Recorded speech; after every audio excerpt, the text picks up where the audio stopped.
Latest update nga tayo.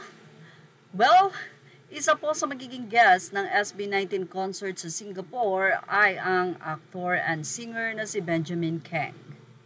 Well, napag-google tayong lahat kung sino ba si Benjamin Kheng, pero isa siya sa sikat na singer sa Singapore. Update naman sa SB19 and Selena Gomez face off Billboard Fan Army. Sabi ng isang netizen, "Wow, good job mga Cubs. Dasal na lang muna ang ambag ko ngayong araw. Sana makaboto na bukas." Kanina, tinignan natin, ito po ay may 50.1% habang si Selena Gomez ay 49.9%. Mataas po ng halos 1% ang SB19. Kaya naman kailangan pagbutihan. Keep shooting those votes, 18 laban lang, may mga votes tayong pumapasok. Based sa pattern sa umaga, talaga sila nagbabaksak ng boto. Kaya tayo nahahabol. Tapos ang hirap bumawi kasi nagtatraffic sa site dahil parehas tayong bumobomba. Pinakamaganda na magbagsak ng boto is madaling araw para makaipon na tayo, pero wag pa din titigil sa umaga.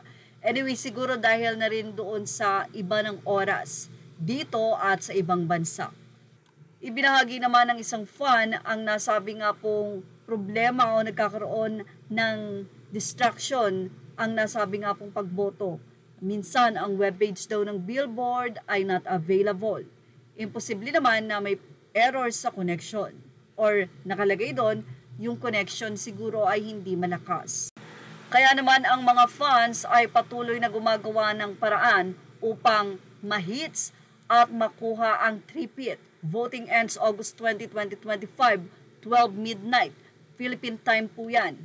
At ito ang say ng mga fan, ang unfair kasi once pa lang nakapag-vote for this day, as in literal na once pa lang kay galuko ang system nila. Ngayon, magsabi ang system reach ko na daw and maximum votes, grabe naman. Can't vote, system not working, can't submit. 53.2 as of 9:42 PM na. So, ibig sabihin, medyo tumaas ng ilang puntos ang SB19. Say ng isa, mahaba-habang pakikibaka pa ito. Yon ang say nila. So, this is it. Widen the gap. Mag-imbak tayo, mga Cubs. Let's go. Kung di lang nagloloko ang site, ahead na tayo. Asahan natin pag malapit na ang end, daming masistress. Di makapag-vote kanina umaga pa, pwede nang huminga ng isa pero bawal pa ding tumigil. Widen the gap mga GAR kahit pahirapan.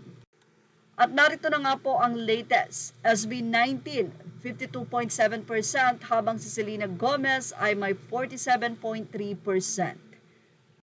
Tandaan, ang voting po ay matatapos sa August 20. So ilang araw, 16, 17, 18, 19, 20, 4 days to go pa. Ang nasabi nga pong labanan ng dalawang panig, Selena Gomez and SB19. Well, yan ang ating Showbiz Snap update. Images are all credit to the rightful owners. Please like, share, and subscribe.